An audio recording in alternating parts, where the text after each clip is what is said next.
जय माता दी मित्रों माँ काल का एस्ट्रोलॉजी चैनल में आप सभी का हार्दिक स्वागत है। अगर आपने चैनल को सब्सक्राइब नहीं किया है तो चैनल को सब्सक्राइब करें और बेल आइकन को प्रेस करें ताकि आप हमारे लेटेस्ट वीडियो को देख सकें। आज हम स्टार्ट करने वाले हैं monthly prediction for Scorpio ascendant August 2022। वृश्चिक लगन के जातकों के लिए अगस्त माह का मासिक फल आइए आरंभ करते हैं। मित्रों, अगर आपकी लगन कुंडली के अंतर्गत यहाँ पर लगन में 8 नंबर लिखा हुआ है, इसका मतलब आपका वृश्चिक लगन है, जो कि एक जल तत्व लगन है, स्थिर लगन है। स्थिर लगन है, व्यक्ति की जो चॉइसेस होती है वो फिक्स होती है। व्यक्ति अपने व्यवहार को फिक्स रखता है, जो उस व्यक्ति समय के अनुसार या परिस्थिति के अनुसार या आपके कहने से, सामने वाले व्यक्ति के कहने से बदल नहीं पाता। ऐसा आप समझ सकते हैं। जो कह दिया, जो करना है, वो जो ठान लिया है वो कर ही छोड़ता है। इस प्रकार आप इनको समझ सकते हैं। जल तत्व लगन होने के कारण इमोशन इनमें भी होते हैं, थोड़ा सा वो नेगेटिव इमोशन कह सकते हैं, नेगेटिव पाई जाती है, नेगेटिविटी पाई जाती है उसके अंतर्गत। थोड़ा व्यक्ति गुप्त विद्याओं में या फिर गुप्त चीज़ों में विशेष रुचि रखता है, रिसर्चर होता है, खोजी प्रवृत्ति का होता है और आकस्मिक रूप से चीज़ों में मतलब या गुप्त चीज़ों में या छुपी हुई चीज़ों में या छुपा रुस्तम भी कह सकते हैं ऐसे व्यक्ति को। और ऐसा व्यक्ति थोड़ा पीठ पीछे से वार करता है, ऐसा भी समझ सकते हैं। और जैसे बिच्छू होता है वो डंक जरूर मारता है, तो इस तरीके के व्यक्ति भी अपनी जिससे इनसे शत्रुता हो जाती है तो उन्हें कहीं ना कहीं चोट पहुंचा देते हैं या उनसे अपने शत्रुओं का नाश करके उनसे फ़ायदा उठाने वाले ऐसे व्यक्ति पाए जाते हैं। अब देखिए यहाँ पर अगस्त माह के अंतर्गत सबसे पहले लग्नेश मंगल की स्थिति को देखें तो मंगल अभी 10 अगस्त तक राहु मंगल का योग जो छठे भाव में चल रहा था वो कहीं ना कहीं राहु मंगल का जो योग चला है 10 अगस्त तक है। ये प्रभाव आपके जीवन के अंतर्गत ये रहेगा कि आपके सभी शत्रुओं को, आप कंपटीशन को पूर्णतः खत्म करने का प्रयास करेंगे, सभी शत्रुओं को निपटाने का, कोर्ट केसेस वगैरह उस सबको खत्म करने का पूर्ण रूप से प्रयास करेंगे। थोड़ा सा यहाँ पर अग्नि का भय रह सकता है, चोट चपेट की संभावनाएं भी रह सकती है। इस तरीके का प्रभाव आप देख सकते हैं। तो ये प्रभाव अभी 10 अगस्त तक रहेगा। और इसके बाद देखिए मंगल का प्रभाव लगन पर, ये सप्तम पर आ जाएगा और लगन पर मंगल की दृष्टि, सीधी दृष्टि रहेगी। मतलब अभी लग्नेश मंगल 10 अगस्त से सप्तम में आ जाएंगे। आपका मेन फोकस अपने व्यापार की ओर रहेगा, अपने लाइफ पार्टनर, बिजनेस पार्टनर उसको लेकर ज़्यादा दिखाई देगा या थोड़ा सा सोशल सर्विस की ओर आपका ज़्यादा ध्यान जाएगा और आप वहाँ पे कहीं ना कहीं कमिटमेंट करते हुए नजर आएंगे, कमिटेड रहेंगे। इस प्रकार का प्रभाव आप देखेंगे। मंगल के प्रभाव में थोड़ा सा गुस्सा, क्रोध रहेगा इस समय के अंतर्गत 10 अगस्त के बाद से। और वैवाहिक जीवन के अंतर्गत कह लीजिए या फिर लाइफ पार्टनर, बिजनेस पार्टनर के साथ आपका थोड़ा सा वहाँ पे तर्क उतर्क हो सकता है, ज़्यादा नहीं हुआ क्योंकि वृषभ शुक्र की ही राशि में है।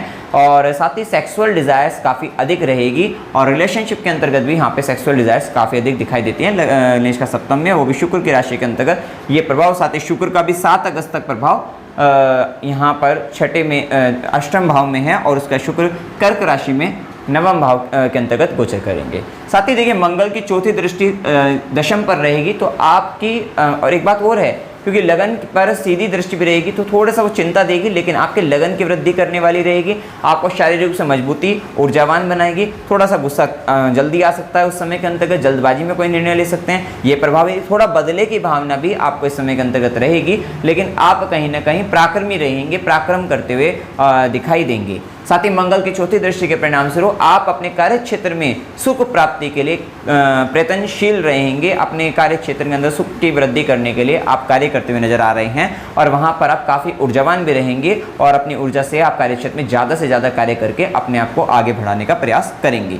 साथ ही मंगल की 8वीं दृष्टि रहेगी आपके द्वितीय भाव पर। देखिए द्वितीय भाव पर मंगल की 8वीं दृष्टि वैसे तो गुरु की राशि है, जो कि मित्र राशि पर, मित्र दृष्टि ही कही जाएगी, लेकिन 8वीं दृष्टि के परिणाम स्वरूप कहीं ना कहीं कुछ संचित धन को लेकर आपका विशेष तौर पे प्रयास ज़्यादा जारी रहेगा। कुटुंब जन के अंतर्गत थोड़ा सा मतभेद होने की भी संभावना यहाँ पर बनेगी। तर्क कुतर्क कुटुंब जन के अंतर्गत परिवार के लोगों के साथ होने की संभावना यहाँ पर रहेगी। इसके बाद देखें यहाँ पर प्रभाव जाने सूर्य के प्रभाव को। सूर्य कर्म भाव के स्वामी है। एक बात और, लग्नेश भी सप्तम में है और सूर्य कर्मेश बनकर भी अभी 17 अगस्त तक नवम भाव में गोचर करेंगे, जो बताता है कि कहीं ना कहीं आपको विदेश से या जन्म स्थान से दूर जाकर या कहीं दूर जाकर आपको फायदा हो सकता है। कार्य क्षेत्र का संबंध वहाँ दूर से बन सकता है और वहाँ से आपको लाभ होने के योग यहाँ पर दिखाई देते हैं। साथ ही पिता को, गुरु के स्वाभिमान में वृद्धि रहेगी 17 अगस्त तक। उनकी बातों को आपको विशेष तौर पर मानना पड़ेगा, ऐसा कहा जाएगा। और सूर्य की दृष्टि आपके पराक्रम भाव पर भी रहेगी, विशेष तौर पर पराक्रमी बनाएगी। और शनि का प्रभाव भी 12 जुलाई से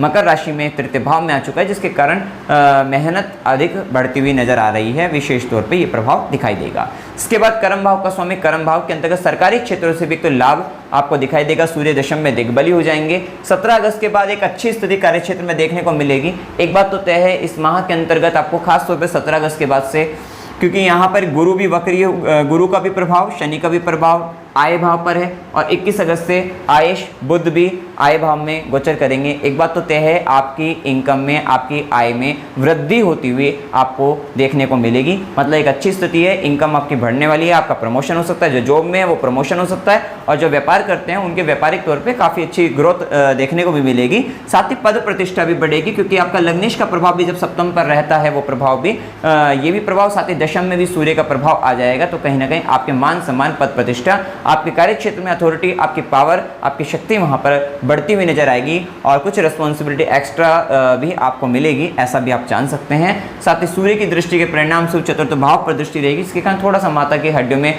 शिकायत रह सकती है, माता के स्वास्थ्य में हानि हो सकती है, क्योंकि चतुर्थेश भी अपने से 12वें शनि वक्री चेष्टा बली होकर तृतीय भाव में गोचर कर रहे हैं। तो ये प्रभाव थोड़ा माता के स्वास्थ्य में हानि दे सकता है, माता को लेकर थोड़ा कष्ट हो सकता है, ये प्रभाव भी देखने को मिलेगा। इसके बाद यहाँ पर अगर हम देखें, मंगल के प्रभाव को हम जान चुके हैं, बुध के प्रभाव को जाने, तो बुध अष्टमेश भी है और आपके आयेश भी है। आयेश बनकर ये पहले दशम में रहेंगे, दशम भाव के अंतर्गत बुध का प्रभाव 21 अगस्त तक रहेगा। यहाँ पर एक स्थिति और आप जान सकते हैं, क्योंकि गुरु भी वक्री होकर सीधी दृष्टि, मतलब वक्री होकर दशम पर भी प्रभाव आएगा गुरु का, और शनि का यहाँ पर अगर देखा जाए तो ये प्रभाव यहाँ पर देखने को मिलता है, गुरु का भी प्रभाव है। और साथ ही दशमेश भी दशम के अंतर्गत हैं 17 अगस्त के बाद से। तो ये स्थिति यहाँ पर पता लगती है। लग्नेश की भी दृष्टि दशम पर है, मतलब कार्य क्षेत्र में बदलाव, थोड़ा सा बदलाव, और वो भी पॉजिटिव रूप से चेंजेस होने की संभावनाएं भी यहाँ पर देखने को आपको मिलेगी। पॉजिटिव चेंजेस हो सकते हैं कार्य क्षेत्र के अंतर्गत, क्योंकि अष्टमेश का भी जब अष्टमेश का भी दशम में जाना थोड़ा कहीं ना कहीं काम के अंतर्गत कुछ बदलाव की ओर सूचना देता है, क्योंकि गुरु की दृष्टि है तो वो नेगेटिव नहीं रहेगा, पॉजिटिव ही हो जाएगा। हो सकता है थोड़ा सा बदलाव, वो चेंजमेंट जब हो, थोड़ा सा परेशानी, थोड़ा कष्ट आपको देखने को मिले, काम के अंतर्गत कुछ भी चेंजमेंट वहाँ पे देखने को मिल सकते हैं, जो थोड़ा सा कष्ट में हो सकते हैं, लेकिन वो बाद में आपको एक तरीके से लाभ देते हुए नजर आएंगे। इसके बाद बुध का गोचर रहेगा आयेश बनकर आय भाव के अंतर्गत, मूल त्रिकोण राशि इसके आय भाव में आते हैं। तो खास तौर पे ये भी आप देख सकते हैं 21 अगस्त तक आप अपनी आय का अपने काम के अंतर्गत आप उपयोग करते हुए कार्य क्षेत्र में उसको लगाते हुए नजर आ रहे हैं। तो ये भी आपको वहाँ पर देखने को मिलेगा, जिसका आपको बाद में जाकर आपको 21 अगस्त के बाद एक अच्छा खासा धन लाभ आप प्राप्त करते हुए दिखाई देंगे। बहुत ही एक अच्छी स्थिति यहाँ पर बनती है, क्योंकि गुरु और बुध का आपस में दृष्टि संबंध भी रहेगा। आप अपने ज्ञान से, अपने नॉलेज से, साथ ही आकस्मिक रूप से भी आप धन लाभ प्राप्त कर सकते हैं। ये भी योग यहाँ पर बनते हुए दिखाई देंगे। कुल मिलाकर इस समय आपके लिए आय वृद्धि और धन लाभ को लेकर काफ़ी अच्छा समय देखने को मिलेगा। इसके बाद देखिए, बुध के प्रभाव के कारण आपको नेटवर्क वगैरह से, कमीशन से, कम्युनिकेशन से, इन सब चीज़ों से भी काफ़ी अच्छा लाभ प्राप्त हो सकता है। मित्रों से आपको लाभ प्राप्त हो सकता है, चाचा, बड़े भाई बहनों, वहाँ से भी लाभ अच्छा खासा प्राप्त होने की संभावना यहाँ पर दिखाई देती है। इसके बाद देखिए, बुध के प्रभाव के बाद जाने शुक्र के प्रभाव को देख लेते हैं। शुक्र सप्तमेश भी हैं और व्ययेश भी हैं। शुक्र पहले 7 अगस्त तक मिथुन राशि के अंतर्गत अष्टम भाव में गोचर करेंगे। तो एक बात है कि आपका ध्यान आपके दाम्पत्य जीवन पर है, आपका ध्यान आपके बिजनेस पार्टनर को लेकर भी है, अगर आप साझेदारी के काम में वहाँ पर भी आपका ध्यान है, लेकिन वो आपका सप्तमेश आपका अष्टम में जा रहा है, कहीं ना कहीं वे कुछ आपसे छुपा सकते हैं। हो सकता है कि आपका लाइफ पार्टनर, बिजनेस पार्टनर कुछ ना कुछ आपसे छुपा रहा हो, या कहीं ना कहीं वो पीड़ित अवस्था के अंतर्गत आ जाए, वो भी स्थिति हो सकती है। वो कहीं ना कहीं उसकी तबीयत खराब रह सकती है, उसको स्वास्थ्य हानि हो सकती है, या वो व्यक्ति आपके लिए थोड़ा कष्ट उत्पन्न कर सकता है, ऐसा भी कह सकते हैं, क्योंकि सप्तमेश का अष्टम में जाना लगन से आपके अष्टम में आ जाएगा, तो कहीं ना कहीं आपको पीड़ा पहुंचा सकता है, आपको कष्ट दे सकता है, तो वो स्थिति हो सकती है। लेकिन अगर उसकी वाणी की बात करी जाएगी तो वाणी पर यहाँ पर शुक्र का ही प्रभाव रहेगा, वो मीठी वाणी बोलता हुआ। हो सकता है कि यहाँ पर ये भी संभावना बने कि वो मीठा बोलकर आपको थोड़ा परेशानी उत्पन्न करे आपके लिए, तो वो स्थिति भी हो सकती है। तो थोड़ा वहाँ पर आपको ध्यान देने की आवश्यकता रहेगी। इसके बाद शुक्र का प्रभाव कर्क राशि के अंतर्गत रहेगा,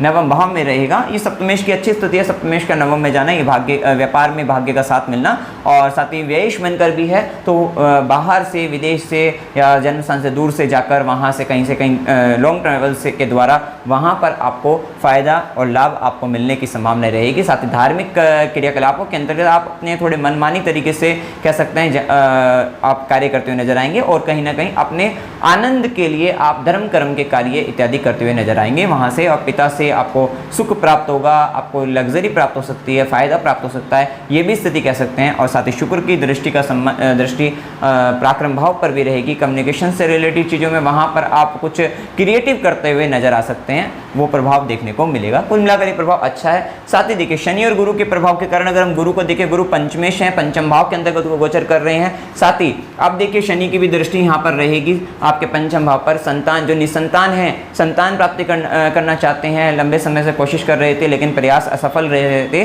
तो यहाँ पर एक अच्छी संभावना यहाँ पर बनती हुई दिखती है कि आप जो निसंतान हैं उन्हें संतान सुख प्राप्त हो सकता है। और जिनके पास संतान है, संतान परेशानी उत्पन्न कर रही थी, तो वहाँ पे भी कहीं ना कहीं संतान की जिम्मेदारी तो बढ़ेगी लेकिन यहाँ पर संतान से लाभ प्राप्त होता हुआ दिखाई दे रहा है। ये एक अच्छी स्थिति है। साथ ही कुछ नया सीखने के भी यहाँ पर गुण, क्योंकि बुद्ध की भी दृष्टि रहेगी और गुरु का प्रभाव चल रहा है, तो कहीं ना कहीं कोई कोर्स ज्वाइन कर सकते हैं, कुछ नया सीख सकते हैं, वो भी संभावना है। कुछ नए प्रोजेक्ट पर काम कर सकते हैं, कुछ नया सीखने के भी योग यहाँ पर बनते हुए दिखाई देते हैं, जो कि एक अच्छी स्थिति कही जाएगी। और साथ ही गुरु की मतलब एजुकेशन को लेकर भी, हायर एजुकेशन को लेकर भी अच्छी स्थिति रहेगी, क्योंकि गुरु की 5वीं दृष्टि यहाँ पर रहेगी, तो भाग्य में वृद्धि करने वाले और कहीं ना कहीं आपके पूर्व पुण्य को बाहर निकालने वाले रहेंगे यहाँ पर गुरु, कह सकते हैं। मतलब जो अपने पुण्य कर्म करे हैं अपने जीवन के अंतर्गत, इस जन्म के अंतर्गत भी उन सबको आगे लाकर रखेंगे, आपको आगे बढ़ाने के लिए। साथ ही गुरु की सीधी दृष्टि आय भाव पर, विशेष तौर पे आय के लिए बहुत अच्छी स्थिति है। और गुरु की 9वीं दृष्टि आपके लगन पर, जो कि विशेष तौर पे आपके लगन की वृद्धि करने वाली। आपको देखिए अभी जैसे राहु मंगल के योग के कारण हो सकता है आप किसी तरीके की दिक्कतों में, कष्ट में फंस भी गए हों, लेकिन कहीं ना कहीं गुरु का आशीर्वाद, गुरु की कृपा से आप बच जाएंगे, ऐसा यहाँ पर कह सकते हैं। और आपकी नॉलेज, आपके ज्ञान में वृद्धि रहने वाली रहेगी। साथ ही सामाजिक तौर पर आपकी छवि अच्छी खासी बनेगी, ऐसा प्रभाव यहाँ पर गुरु कृपा आप पर विशेष तौर पर भी है। और साथ ही आपकी पर्सनैलिटी से ही आपका यहाँ पर एक तरीके से आपको लाभ प्राप्त होता हुआ नजर आएगा, ऐसा हम यहाँ पर कह सकते हैं। इसके बाद देखिए गुरु का प्रभाव, क्योंकि गुरु वक्र होकर आपके दशम पर भी प्रभाव डालेंगे, तो ये है कि कार्य क्षेत्र में भी उन्नति के अच्छे खासे योग यहाँ पर बनते हुए दिखाई देंगे। इसके बाद देखिए शनि का प्रभाव जैसा कि चल रहा है, तो शनि का प्रभाव अगर हम देखें तो शनि की 3री दृष्टि, संघर्ष की दृष्टि थोड़ा सा रहता है कि व्यक्ति ज़्यादा मेहनत, ज़्यादा प्रयास करता है। ये समय थोड़ा सा अगर हम देखें तो रिलेशनशिप को लेकर आपको थोड़ी परेशानी उत्पन्न हो सकती है। साथ ही शनि की सीधी दृष्टि आपके ये 9वें भाव पर रहेगी, तो पिता को यहाँ पर 9वें से संबंधित घटनाएं भी घटित होंगी, क्योंकि शनि की भी सीधी दृष्टि रहेगी, गुरु का भी प्रभाव रहेगा, तो ये कह सकते हैं कि 9वें भाव से संबंधित घटनाएं घटित हो सकती है। गुरु से संबंधित, पिता से संबंधित, हायर एजुकेशन से रिलेटेड और धार्मिक कार्यों से संबंधित घटनाएं घटित हो सकती है। निर्भर करेगा अच्छी या बुरी का प्रभाव कि आपकी जन्म कुंडली में क्या दशा अंतर्दशा चल रही है, तो वो स्थिति भी यहाँ पर देखने को मिलेगी। साथ ही शनि का प्रभाव दशम दृष्टि आपके 12वें घर पर है, और साथ ही गुरु वक्री होने के परिणाम स्वरूप 12वें घर से यहाँ पर भी संबंध बनाएंगे। और क्योंकि चतुर्थेश का अपने से 12वें जाना और 12वें घर पर भी दृष्टि, विदेश से लाभ होने के भी योग बनेंगे, विदेश से संबंधित घटनाएं भी घटित हो सकती है, जन्म स्थान से दूर जाने के भी योग बन सकते हैं, तो वो स्थिति भी मतलब कहीं ना कहीं यहाँ पर बनती हुई दिखाई देती है। और राहु केतु का परिणाम ये है कि आप कहीं ना कहीं किसी भी तरीके के कंपटीशन वगैरह में है, हो सकता है आपके काम धंधे के अंतर्गत काफ़ी कंपटीशन रहता हो, तो वहाँ पर आप विजय प्राप्त करते हुए नजर आएंगे, आप अपने शत्रुओं का दमन करते हुए, नाश करते हुए नजर आएंगे, तो वो सब चीज़ें अच्छी ही हैं। यहाँ पर रोग का नाश करते हुए नजर आएंगे, शत्रुओं को दबाते हुए नजर आएंगे, उनसे फायदा लेते हुए नजर आएंगे। कंपटीशन वगैरह की तैयारी कर रहे हैं, प्रतियोगी परीक्षाओं की तैयारी कर रहे हैं जो स्टूडेंट है, उनके लिए भी टाइम बहुत अच्छा है, आपको विशेष तौर पर लाभ मिलेगा। खासतौर पे 17 अगस्त के बाद सूर्य का सिंह राशि के अंतर्गत जाना, ये सरकारी क्षेत्र में भी विशेष लाभ आपको देने वाला है, और ये अच्छा समय रहेगा। शुभ दिन की बात करें 1 से 3, 8 से 10, 14 से 16, 19 से 21, 24 से 26, 26 से 28, 28 से 31, ये दिन आपके लिए काफ़ी शुभ हैं। शुभ दिनों के अंतर्गत किसी तरीके का आपको शुभ कार्य करना हो तो वहाँ पे आपको फायदा लाभ आपको लगेगा। अशुभ दिन है 3 से 6, 10 से 12, 16 से 19, 21 से 24, 24 से 26, 24 से 26 शुभ दिन भी है, अशुभ दिन भी है, तो दोनों ही तरीके की एक्टिविटी इस समय के अंतर्गत रहेगी। और अशुभ दिनों में थोड़ा मानसिक तनाव, परेशानी, कष्ट और किसी तरीके के झगड़े वगैरह का संबंध या कष्ट का संबंध या स्वास्थ्य हानि, ये संबंध रह सकता है। यात्रा के योग की बात करें, अकस्मात यात्रा 16 से 19, 21 से 24 को अचानक से यात्रा होने की संभावनाएं बन सकती है। अस्पताल का संबंध आ सकता है, व्यय ज़्यादा हो सकता है, खर्चा ज़्यादा हो सकता है, या खुशी के लिए यात्रा हो सकती है, या गुरु के आश्रम के लिए भी यात्रा हो सकती है। 3 से 6 का संबंध रहेगा। धार्मिक यात्रा के लिए 24 से 26 का समय रहेगा। मनोरंजन के लिए यात्रा करना चाहते हैं 19 से 21 का समय रहेगा। कष्ट के साथ यात्रा 10 से 12 करेगा, थोड़ा कष्ट रहेगा, मानसिक तनाव रह सकता है, या फिर यात्रा करते समय आपका व्हीकल से रिलेटेड कोई प्रॉब्लम हो जाए, इस तरीके की संभावना रहेगी। अमावस्या की डेट लिखी हुई है। उपाय क्या करने चाहिए? एक तो मंत्र साधना सिद्धि के लिए समय अच्छा चल रहा है, तो यहाँ पर अगर आप गुरु मंत्र अगर आपको मिला हुआ है, गुरु मंत्र का विशेष से जाप करेंगे तो फायदा रहेगा। और ओम नमः शिवाय इस मंत्र का आप जाप कर सकते हैं। हनुमान चालीसा का पाठ कर सकते हैं। श्री सूक्त का पाठ करें, विशेष तौर पे जिनकी शुक्र की दशा अंतर्दशा अगर है तो वहाँ पर श्री सूक्त का पाठ करें तो विशेष फायदा रहेगा। मेडिटेशन करिए, ध्यान करिएगा, वहाँ से आपको लाभ रहेगा। साथ ही शनिवार के दिन किसी गरीब व्यक्ति को अगर आप भोजन करेंगे तो भी आपके लिए फायदेमंद रहेगा। उससे भाग्य पर पड़ने वाली शनि की दृष्टि का नेगेटिव इम्पैक्ट नहीं पड़ेगा। मतलब शनिवार के दिन आप किसी भी गरीब व्यक्ति को भोजन वगैरह कराएं, आपको लाभ रहेगा। तो मित्रों, जानकारी अगर आपको अच्छी लगी वीडियो को लाइक कीजिएगा, शेयर कीजिएगा और चैनल को सब्सक्राइब कीजिएगा। जय माता दी।